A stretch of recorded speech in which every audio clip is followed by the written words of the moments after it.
Hey everyone, thanks for coming back to the channel, and this is another impromptu video. I'm very much in the mood for posting content at the moment. I've got another channel going as well on a different subject matter, and it's been really fun, and particularly doing it without planning it. I think the mental load of having to plan something in detail is often a very significant dissuasion from me actually going ahead with it. And so I'm just trying to go off the cuff with these things and trust that it can be worthwhile and interesting from your end as well.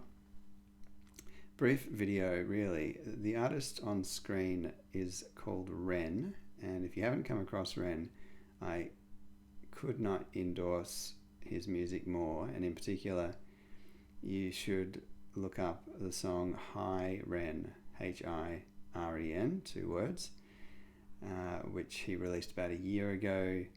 The image on screen is from that video clip, and it is an absolute masterpiece. I've just recently discovered it, and it honestly will blow you away. It's one of the most incredible pieces of art that I've ever seen.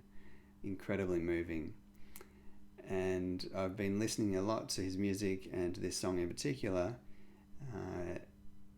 It's had over 20 million views on YouTube, and it sparked a kind of I guess a meme of people doing reaction videos to it. So musicians, singers, psychologists, all sorts of people. So I've been watching a lot of those, seeing other people's reactions, and so he's been on my mind a lot, and the music's been playing in my head a lot, and I tend to have a very sticky brain, so I will get things looping around in my head to the point of distraction, whether it's music or words or patterns or intrusive kind of toxic thoughts and all sorts of things. And indeed, this song actually, Hi Ren, speaks to some of these complex and painful inner dialogues that we have. But the reason I'm making a video about this now is that during the week, or a couple of days ago, or was it last night, I had a dream about Ren, specifically about him in the dream.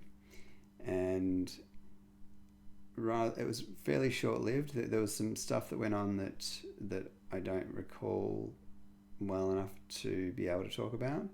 But the thrust of the dream, the key event of the dream, is very clear, and so I thought it'd be a pretty quick one to just talk about. And this is, I think, pretty much anything I talk about on this channel to do with dreaming is going to be complex dreams. So dreams with non-ordinary states of consciousness going on. So this might be altered physics, the appearance of consciousnesses outside myself, deeply non-ordinary physical sensations that I experience in hyperfidelity, sensations of acceleration, strange amalgamations of different senses, distortions of time, a whole host of things like this. And this one was like that. It didn't last a long time, but the non-ordinariness of it was very profound. So the dream was that I was in a hall. It looked somewhat like a basketball court, and I think it was just me and Ren in the space. It wasn't quite as large as a basketball court, but it had that sense about it. And Ren was over by where the basketball hoop would be. I don't know if it was really there, but in that area of the court. And he was huddled over in a fetal position, so down on his knees in the kind of what do they call it? The baby pose, I guess, in yoga. And he had attached to the back of his head and going down his back a kind of what looked a little bit like I don't know what you call them, scales on a dinosaur. These kind of jagged triangular shapes going down his back. And it was apparent that he was making a music video, and that this was part of the performance. And if you watch any of his music, you'll see that he has an extremely performative element to most of the clips that he does. So he was down in this position, and he started to rise up, and I was sat or stood maybe 5 or 10 meters away watching this, and he was singing, and he approached until he was standing right in front of me, and I was actually on the floor and he was standing in front of me, and I think he was reaching some sort of crescendo in the song, and he was singing directly at me. He was looking into my eyes and gesticulating with his arms and creating this profound kind of energetic vortex that I was swept up in. And by me, I mean not just my physical body and my attention, but my actual state of consciousness became as if in a kind of swirling cyclone of energetic activity. And it all seemed to stem from his arms, which were glowing white, kind of expanding beyond themselves, and channeling streams of energy from his fingertips to my body, effectively kind of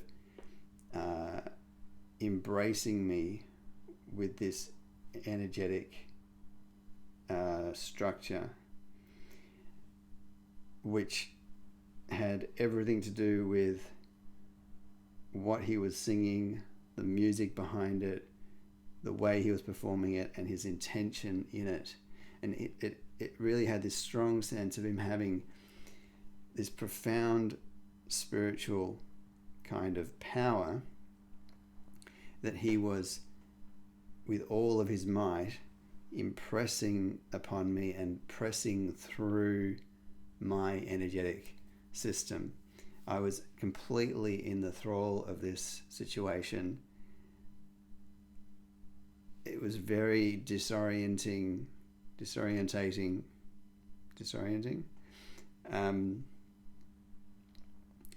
while simultaneously being beautifully poignant and meaningful.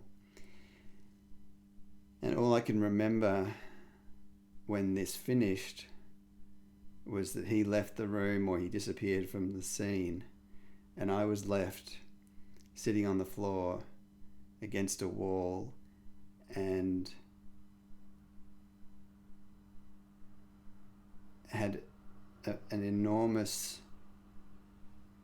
very high fidelity, palpable sense of emotionality in my system, a kind of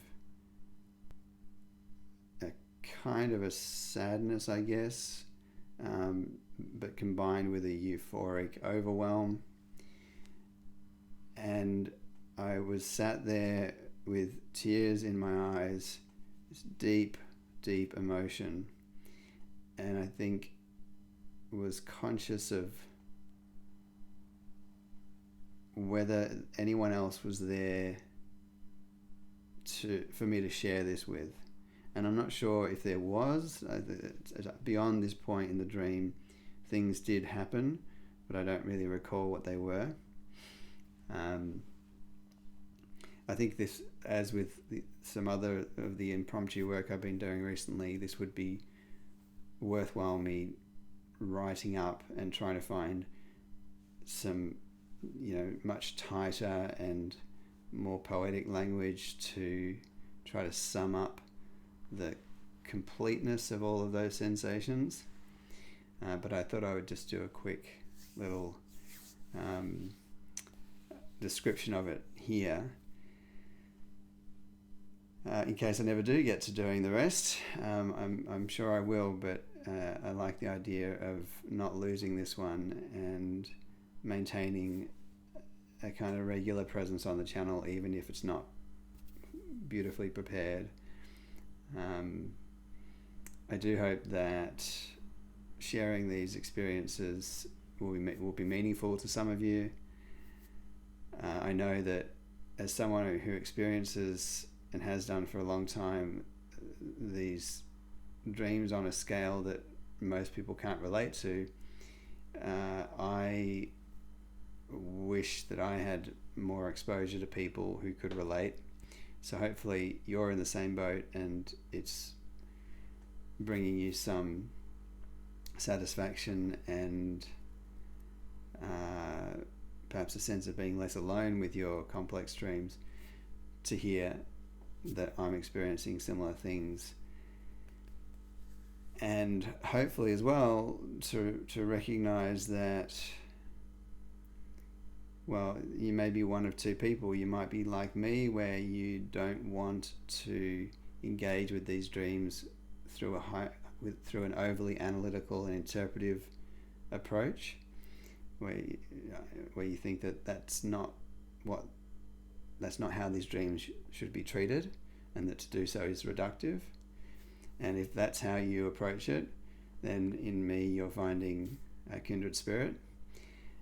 If you do prefer to go into these kind of more elaborate interpretations, obviously everyone's free to have their way of approaching things, but I suppose I would like with this channel to encourage people to consider what costs might come with that level of interpretation when you're dealing with dreams of this nature. I think that if you translate these very non-ordinary states into real-world, mechanistic, political, social, spiritual positions, if you concretize these things as ideologies or through ideological models that have been established by other people, whatever there might be to be gained in that, I think it pays to consider also at what cost that comes. Because for me personally, I think the true profundity and ultimately the true gift of these dreams is precisely in the fact that they cannot be reduced to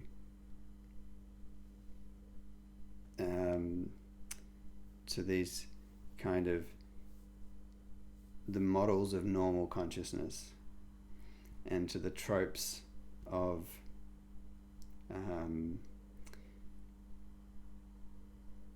mainstream kind of spiritual traditions.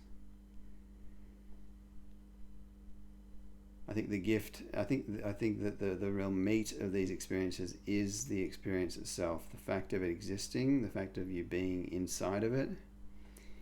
And it is frustrating and painful not to be able to perfectly translate those things, and it's attractive on some level to want to translate them into definable, concrete principles for understanding the waking world. But I think that is limiting what they really are and what they're about.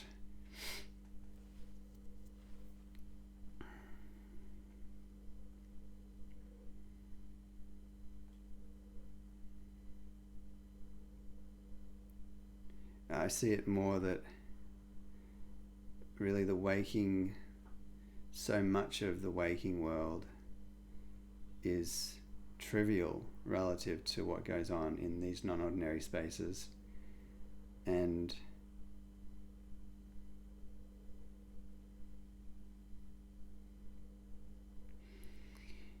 the dreams are showing us capacities within ourselves, emotional capacities, felt physical capacities, conceptual capacities. And I feel, and it's not an exact idea, but I feel as if the best way to use that in the world is not to translate it into ideological standpoints, but rather to let it empower you to feel like a more complete entity in the world, to feel more than your waking self, to realize that you are, and that we all are, much, much more than what appears to us in waking consciousness, and what troubles us and what pleases us in normal consciousness, in waking consciousness. It's a call to maybe be a little bit less serious about the things that we tend to gravitate towards in waking consciousness. We'll be less hung up on them, hung up on having a position on them. And yeah, to just recognize that our consciousness, our minds, our spirits are vast, vast, vast places, and there is an incredible reason to feel gratitude and wonder at what is possible inside ourselves. And I think that gratitude and wonder tend to be at risk the moment we start to try and wrap our inner experience up into tightly defined concepts and broader worldviews. So there we go. Thank you very much for listening, and I hope that meant something to you. Any comments or feedback are always very welcome. I hope that you're having an enjoyable dream life right now, and that even in your more difficult dreams, you're finding something fascinating and inspiring. And I'll be back with you again for more updates soon.